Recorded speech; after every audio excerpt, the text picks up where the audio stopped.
Morning, everyone. Wow, I scare myself in this sound. All right. So, first of all, thank you, Mike. It's been a wonderful presentation, and I really appreciate you and everyone else waking up this morning to hear it. Today, I'm going to talk about pen testing advanced, or the other side of pen testing, or what you should do in a pen test to prove that it actually worked, and not just an exercising in being funny and happy with Metasploit or Nessus or anything like that.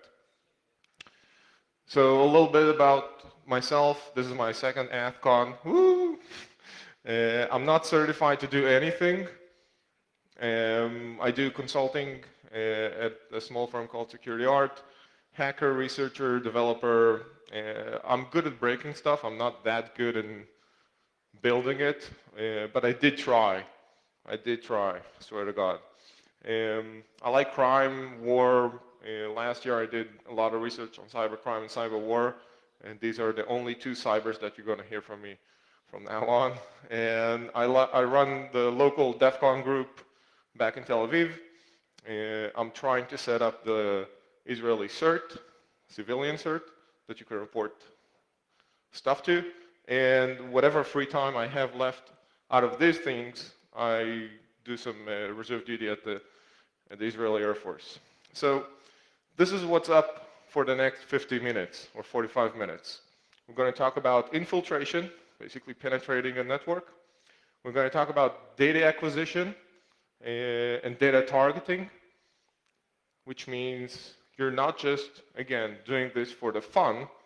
You have to find what or target your resources to, or it's something useful.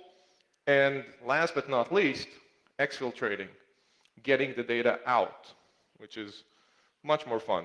So without further ado, we'll start with infiltration. This is going to be the shorter part of the presentation because I assume that all of you know everything about pen testing and how it works. So infiltration involves several factors. We're going to talk about the technical one, the human ones, and how do you control your bots or your payloads once you got them into the network. Technical, easy. Exploits, right? They're all around us. You have a distribution full of them, backtrack. But what do you exploit? Well, obviously, web, FTP, mail, SSL VPNs, and so on and so forth. But that's only going to get you the basic stuff. That's only the crusty external layer. You still need to get further inside. Well, start using third-party tools. Everyone uses LinkedIn. All major US corporations use Salesforce to manage their sales. Software as a service. That's the stuff that's going to get you deeper into the target organization than just hammering on their firewalls and web servers. But they're harder to get. Tough luck. You're going to have to work harder. Although some have reproducible, some, once you will get them, will be reproducible on other targets as well. So it's one attack, multiple wins. The problem is, it's a small attack surface. How do you solve them? Start with Windows, still predominantly the most used operating system in corporations.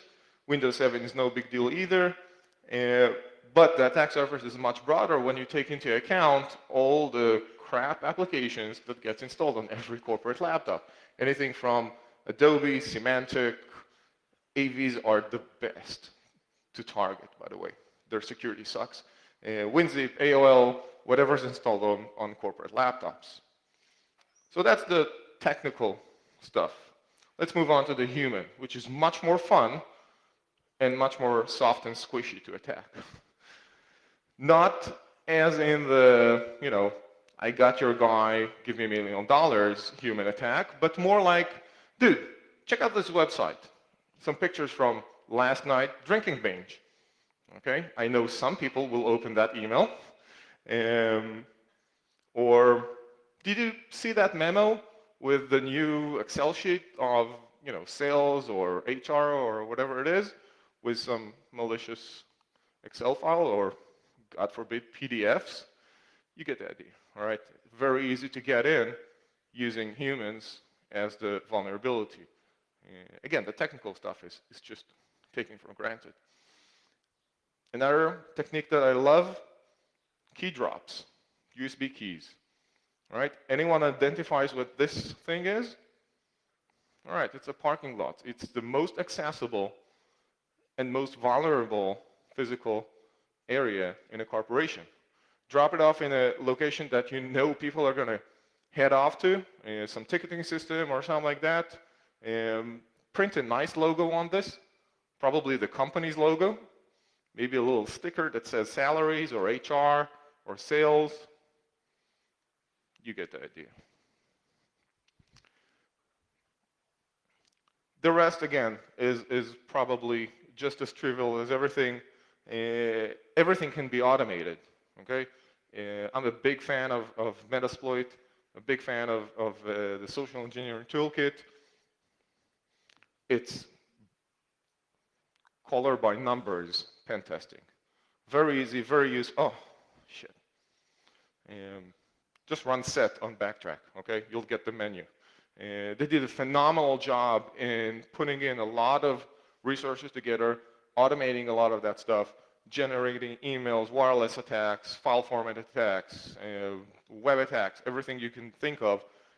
Just click the menu and it's there. So again, getting in is relatively easy. The last part of the human side of infiltration is actually walking into the company to get more access. Being nice, nasty, obnoxious, needy, whatever it is, really depends on the culture of the organization that you're trying to get into, usually helps. So that's one way, all right? The shipping guy, the FedEx guy, smoking areas, okay? You all smoke, I've seen that. But in most corporations, you cannot smoke inside. So there's usually guys standing outside smoking and then getting in through the back door. And of course, it helps if you hire actors to kind of do some diversions. Yeah. All right. We know we can get in. Now let's talk about targeting. Okay?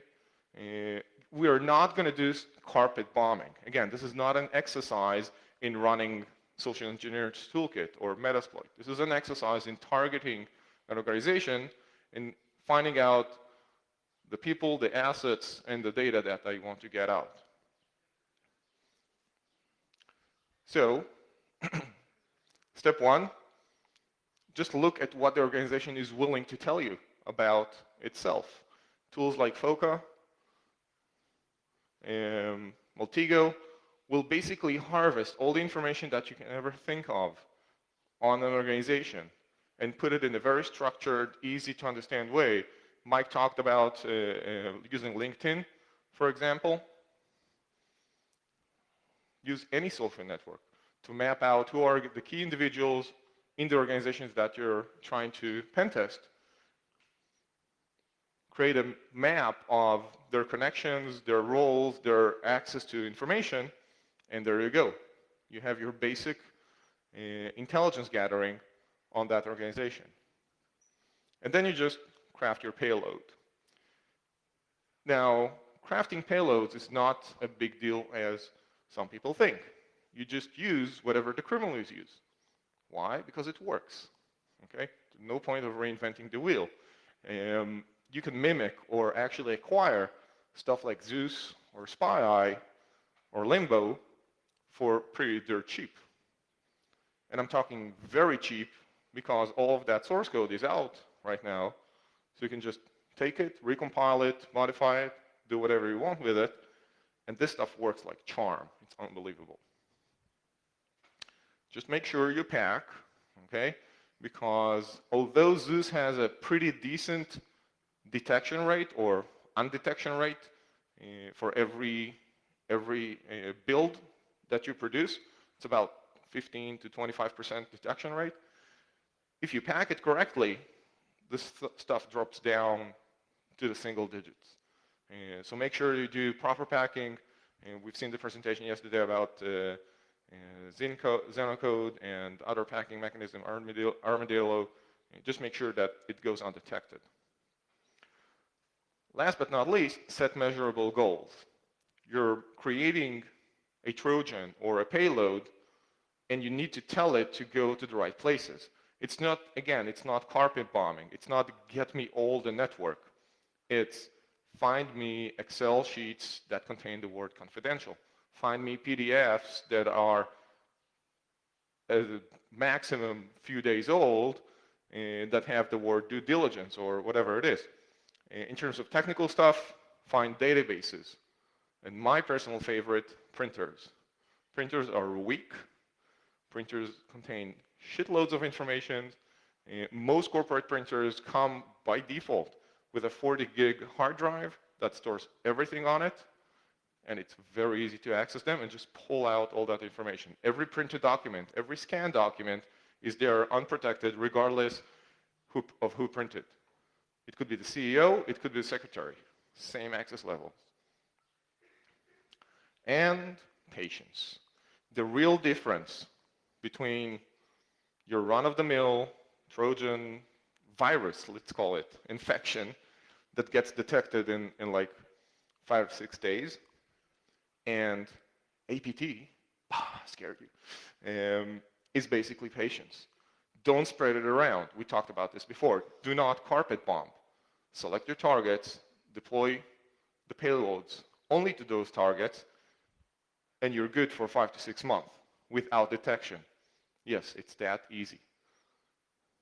If you distribute it on the AthCon website, it'll get detected very quickly. If you send it only to Chris, Anna, and Kiprianos, you're good. Not that I'm suggesting you send them anything. The problem is, for virus writers, they have to frequently update their stuff because it gets detected every few days. Here, almost no updates. And then again, that's the key. Why is it key? Because controlling your payload is going to be difficult, especially if you're looking at an organization that is built securely with multiple layers of protection, with multiple networks that are disconnected from one another. So summing this slide very, very quickly, you need to make sure that your command control infrastructure takes that into account. Which means if we're standing here, you have to know upfront that there's no way you will have bidirectional interactive communication with your payload. So make sure that you build your payloads in accordance, all right?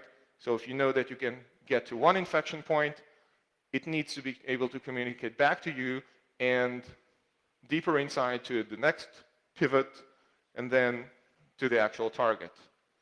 Again, this is not an exercise in knocking on the corporate door and saying, oh, I got root on a web server. Good for you. You didn't get inside. You got root on a web server that gets reformatted in seconds. Re-imaged, sorry, in seconds. You need to get all the way in and to make sure that you can maintain control over your payloads inside. Talking about controlling the payloads inside, let's say that you're in. Now you have to get the data out. We talked about acquiring data, targeting it. You found your database. You found your secret documents that you need to get out now. You are going to have some problems taking that data out of the network. Why? DLPs are a big issue. Granted, they still are kind of broken, but I'm sure they'll make some headway and fix their stuff. IPSs and IDSs, egress filtering, they actually do look at outgoing traffic and can pretty easily pattern it and detect special keywords. Encryption, archiving, and additional techniques. How do you go under the radar? What does the radar look for? It usually looks for text. If you're talking about a financial institution, it's going to look for numbers. If you're talking about an HR entity, it's going to look for names and social security numbers or ID numbers. If you're looking at a technology company, you're looking at blueprints, patents, code, whatever it is. It's all text. All right, so how do we go under text filters? How do you transform something from text to something that's unreadable? Come on, bunch of hackers. Anyone know what this is? You encrypt it, okay? You encrypt it, keep it in text format so it will go under the radar. Obviously, this is a little telltale that this is not actually what I want to send out, but it's encrypted. So just strip out any identifying parts. And you're basically off of your way. If you had some secret data that you wanted to exfiltrate and just sending it out as text would be detected, encrypted, and send it out as encrypted text. Guaranteed to work every time. Even better, throw in some extra encoding, UTF, Unicode, whatever you want, XOR shit. It's easy, all right? Just for the fun of it and just to make sure that no one can detect it. Again, guaranteed 0% detection rate. But that's still considering that you do have internet connectivity, because you do need to push that text out to somewhere that you control. Twitter, Dropbox, Facebook, wikis, or even DNS, which means that your target or your payload can still access the internet, right? But what if they don't have internet? What if you cannot have direct access from your payload deep inside the company to anywhere? They killed 443, 53, port 80, and you just can't send the stuff out. That's where it gets interesting. And from this point, by the way, please no videos. It's still old school. Remember our text? Okay, our encrypted text? Same text. Same text. What's the difference here? It's printed. Why do I even bother showing you this? That's the difference. If you walk into a printer, a corporate printer, you see stacks of papers, right? All the stuff that people printed and figure they don't need it, all the printer error, stuff, the PCL got corrupted and the printer just spews out a bunch of undecipherable pages. They go different places, all right? Even in very secure organizations that shred everything, that stuff doesn't get shredded. It usually gets thrown away, right? Thrown away to the recycling bin that gets thrown away outside. I'm not kidding. This is not one of my employees, but this is what we did in one of the gigs that we ran. We just printed stuff, encrypted stuff. It looks like a printer error. It looks like the junk that the printer spews out when something is wrong with your PC or the printer. And it ends up, I have to say, in a much nicer dumpster than this one. It ends up in a recycling bin, but it ends up outside the organization. It doesn't get shredded.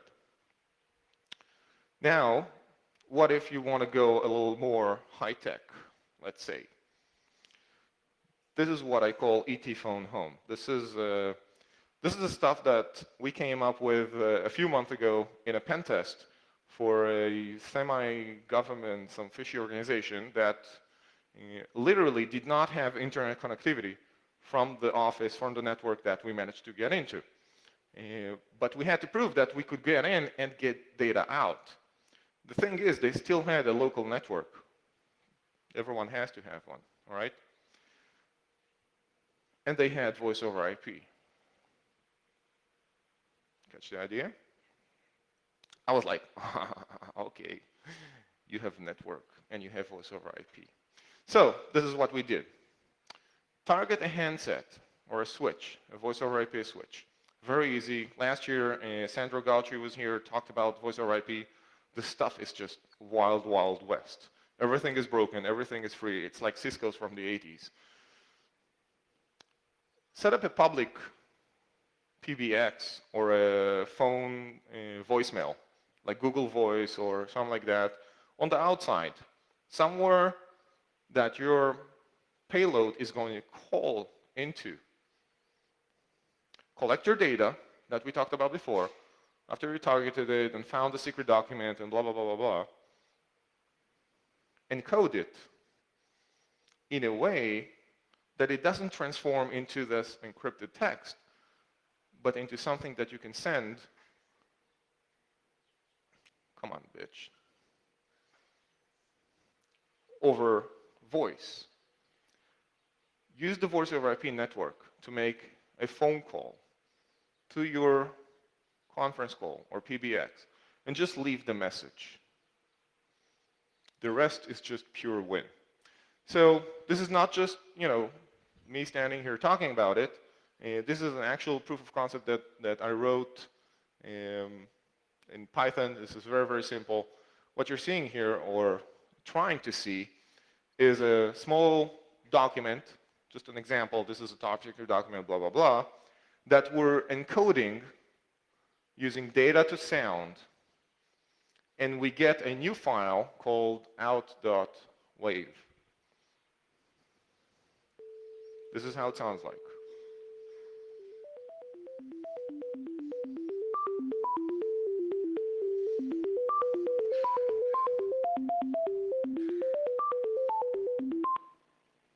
Thank you. That was the file.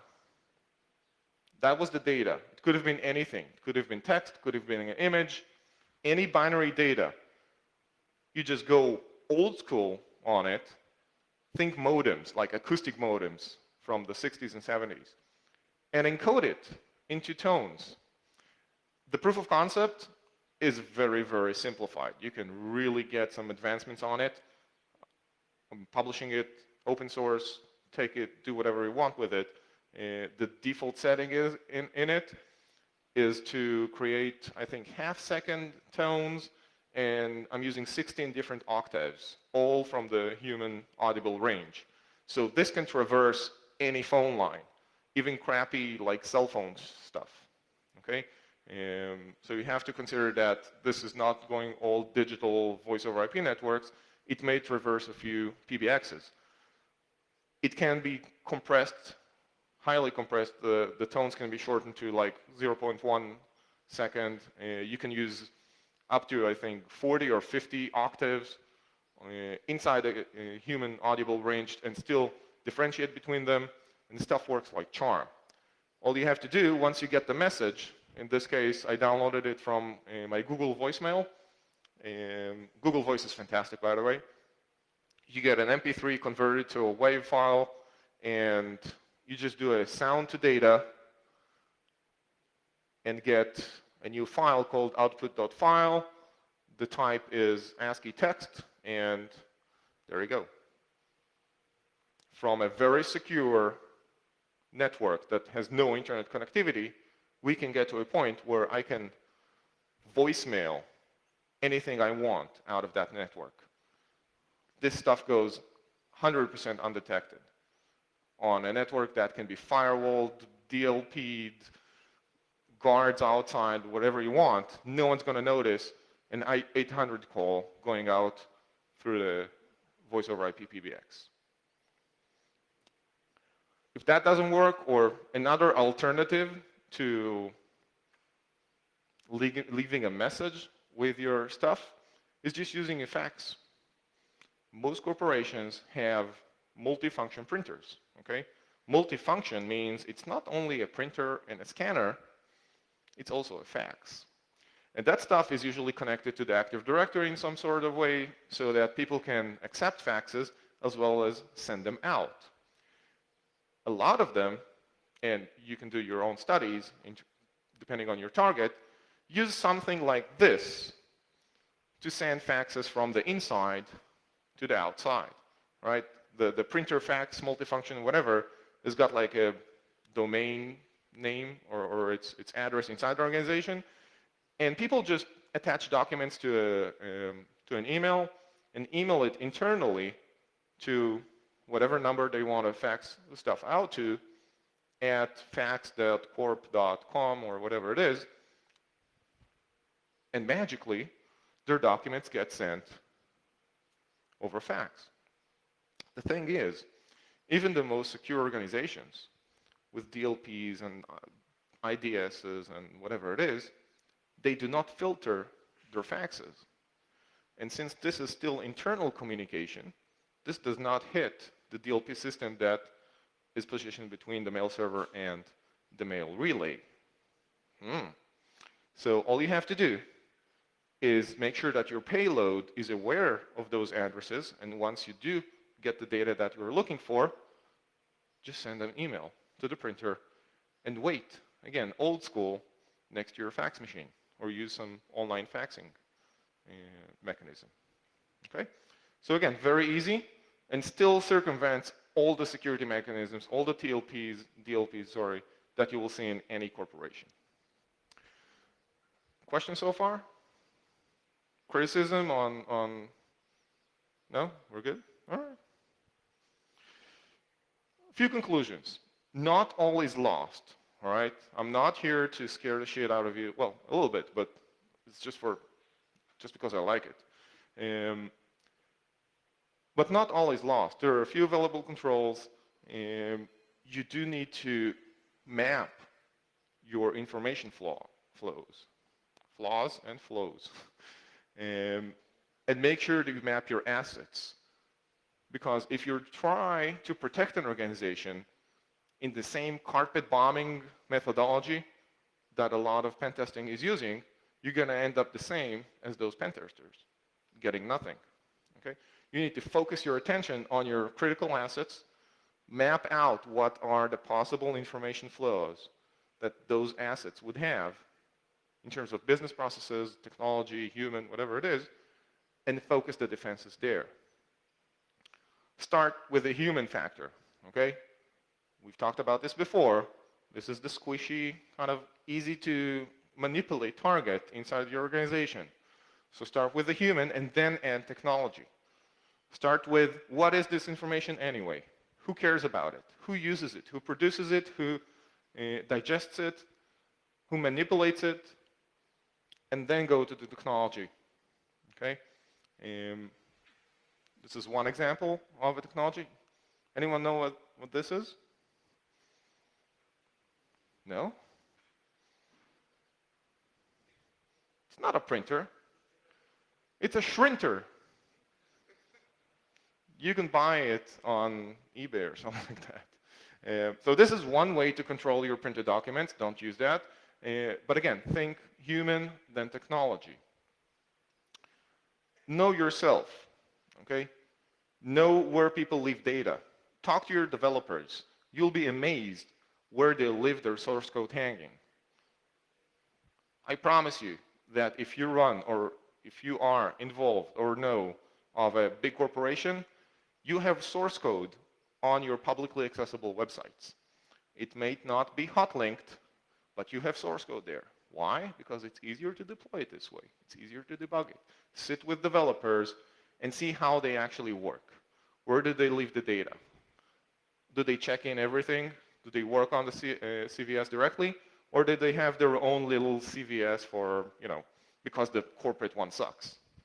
Know where your data is. Hack the business process. Talk to the people inside the business. Forget technology for a second. Just figure out how does stuff gets done in your company, all right? Move your eyes up from the laptop and talk to the people around you. You'll find amazing things. Okay, then go back down and fix the technology stuff. And most importantly, test. Test again, and test it again, and test it again after you thought you fixed it. You keep finding stuff that you need to fix. And again, focus on the critical stuff. Okay? Don't focus on the web server that can be rooted every 5 seconds and no one gives a shit about. Focus on the cross-site, the stupid low cross-site scripting in your internal database or your internal applications that can screw up the entire company. Map your assets, but map them correctly, okay? Get actual measurements. We are engineers, okay? We are engineers in the least engineered industry that still calls itself engineering, okay? We rely on hearsay and rumors and feelings, and we don't measure anything. Measure it. Don't trust what people are telling you, okay? Make sure you know exactly what your assets are. You'll find new assets that you didn't think you've had in your organization before. Map them out and protect them accordingly. I love this picture. And then monitor them. Do not be afraid to be a bitch. You're in security, that's your job, okay? You're not here to be the nice guy. It's your company's data. If you want to log calls just the way you log emails, do it. Transcribe all your voice over IP communication. That's what you do for your emails. It's the same thing, okay? There are no privacy issues. It's corporate data. If you don't want people to have sex conversation with their wives on company time, have them use their cell phones, okay? You're using the voice over IP for corporate stuff. And then test some more. As you can obviously realize, I'm big on testing. This is a red team, by the way, if you didn't get the idea. For more hints, ideas, guides, whatever it is, we have a small initiative running. We, as in a group of drunk hackers that got in together sometime, go to this website, please. I urge you. This is not just about the pen testing that you think you're doing. This is about pen testing. Okay? Make sure, again, that you consider assets, processes, data, and not just the technical stuff. That's all I have for you guys. So if you have any questions, comments, criticism, these are my contact details. I'm here throughout the day and the night, and feel free to harass. Anyone? Questions? Question in the back.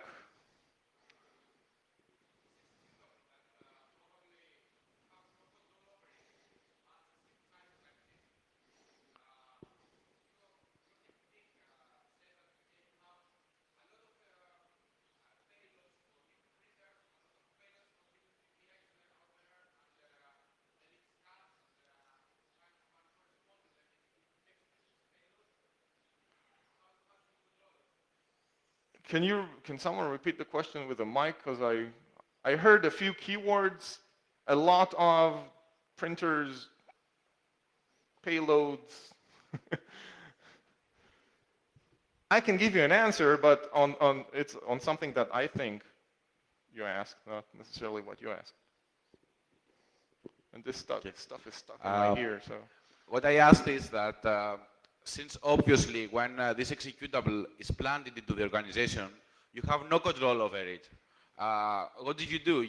You put a big executable with a lot of different payloads for different printers, different PBX servers, and then perform a scan, and once you find a suitable exploit or a payload, you just run it?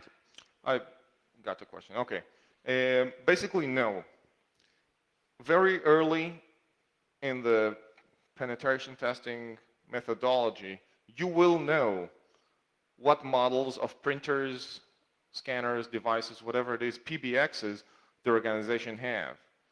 There is no way to create a, like a 7 meg Metasploit all-in-one printer, scanner, voice over IP exploiter. The exploits need to be very, very directed.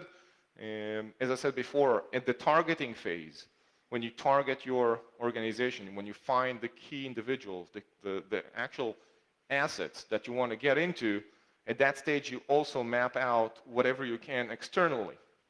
And again, it's very easy to identify. Just call the organization, say, hi, this is Mike from HP. I'd like to ask you about your printer, whatever, faxing solution, because we have a new thing coming up. Okay, we have a new version. Now, this leaves the conversation open for the other side to tell you, oh, no, but we're using Kyocera. Okay, so, okay, we're using Kyocera. Or, oh, really? Because we're using the old HP XYZ, that's it. Done. You don't need, to carpet bomb the internal stuff as well. And again, it's part of your basic info gathering, intelligence gathering on your target. So the payload should be very well crafted and should be per organization. Yes, it does involve work, but that's what we're here for, right? Not to run someone else's mega tool that solves all the world's problems. Any more questions? All right. Thank you very much.